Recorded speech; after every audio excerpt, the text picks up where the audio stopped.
Boa noite, minha amiga Rutinha. Boa noite aos ouvintes do programa Tô de Olho, a quem tá nos acompanhando no YouTube, no Facebook, nas redes sociais, ouvintes, internautas.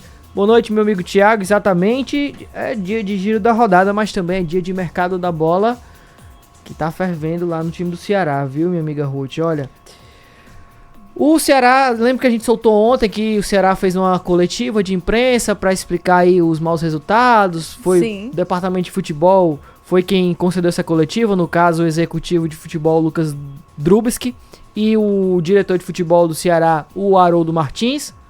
Lembro. Exatamente, então. Hoje parece que tá começando a repercutir essa coletiva, né? Entre vários assuntos, como a gente trouxe aqui ontem, um dos assuntos questionados foi o retorno do Meia Vina, né? O Vina, que é ídolo do Ceará e que a princípio não retornaria por opção mesmo da diretoria, não era prioridade para o Ceará naquele momento a posição de meio campista, mas depois da coletiva parece que tudo mudou lá no Ceará. E o Vina tá muito próximo de acertar um retorno ao time do Ceará. O Vina que estava no futebol árabe, né, no Al Jubail, que disputa a segunda divisão do campeonato saudita. Ele encerrou o contrato lá com o time saudita e agora está muito próximo de acertar com o Ceará.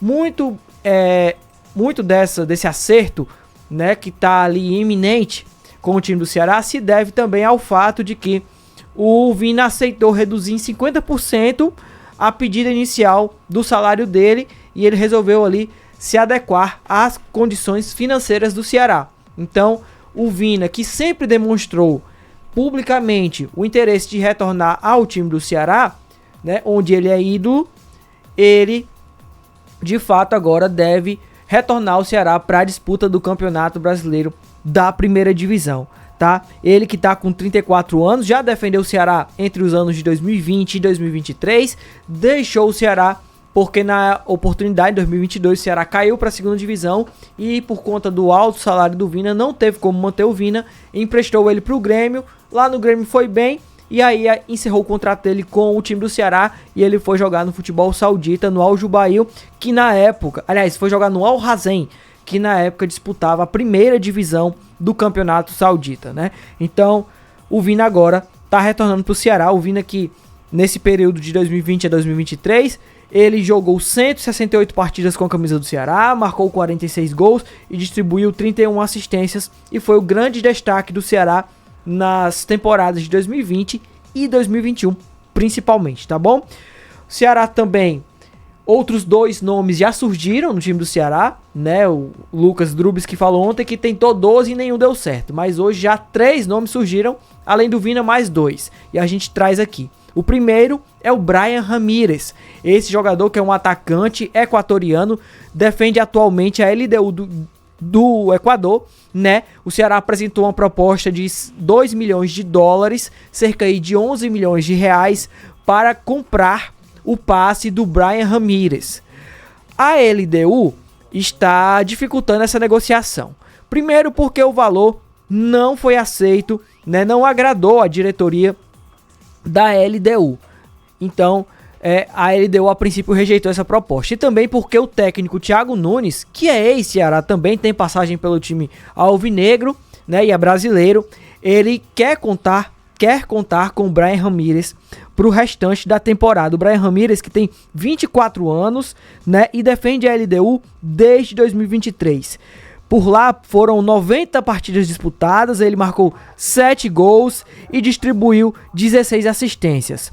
Mas a informação que a gente tem é que o Ceará não vai desistir dessa contratação, pelo menos a princípio, né? O Ceará deve apresentar nas próximas horas uma nova proposta pelo Bryan Ramírez, muito porque o Bryan Ramírez teria dado um sinal verde para o Ceará para uma eventual mudança, né, para o time alvinegro. Então, o Ceará deve ainda apresentar uma nova proposta e essas negociações ainda devem continuar rolando nas próximas horas. Essa negociação só não dará certo se por acaso o Ceará apresente essa nova proposta, a LDU recusa, então aí o Ceará já deve partir para um outro plano, um plano B, para essa posição que é de ponta, que o Ceará é uma das posições que o Ceará está em busca no mercado. Falando de ponta, um outro nome que também surgiu aí relacionado ao time do Ceará é do atacante Marcinho, esse jogador que já tem passagem pelo futebol cearense, defendeu as cores do Fortaleza, né? O Ceará tem interesse nesse jogador. O Marcinho tá com 30 anos, atualmente defende o Kawasaki Frontale do Japão, inclusive foi vice-campeão da Champions da Ásia com o Kawasaki Frontale, né? E o Marcinho, que já tá há 5 temporadas aí no futebol japonês, interessa ao time do Ceará. O Fortaleza, recentemente, até chegou a sondar o Marcinho e tentar a contratação, tentar o retorno do Marcinho, mas não deu certo. As negociações não avançaram.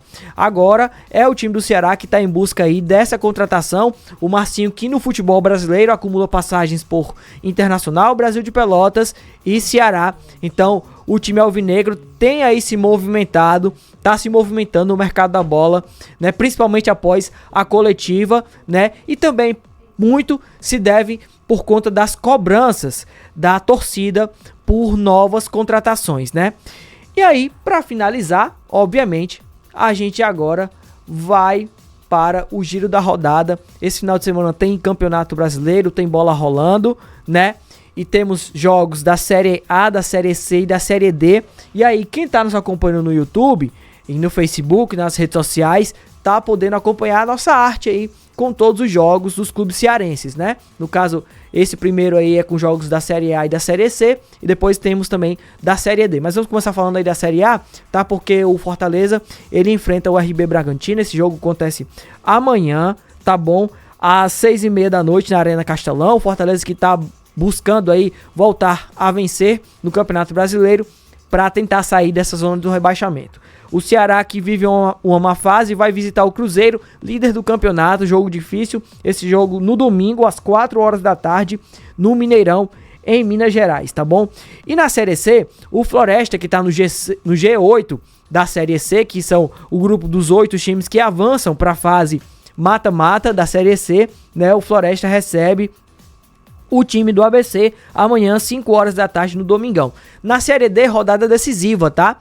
Vamos ter aí, pelo grupo A2, o Maracanã, que já está eliminado, enfrentando o Tocantinópolis. Esse jogo acontece amanhã às 4 horas no estádio Almir Dutra, né, em Maracanaú. E o Iguatu, que está no G4, o Iguatu brigando por vaga para a fase mata-mata, visita o Sampaio Corrêa do Maranhão, lá no Castelão, em São Luís do Maranhão. Esse jogo amanhã, 4 horas da tarde. E no grupo A3, briga de cearenses pela última vaga para a fase mata-mata, tá? O Ferroviário, esses jogos acontecem no domingo. O Ferroviário recebe o Central de Pernambuco, 4 horas da tarde no PV.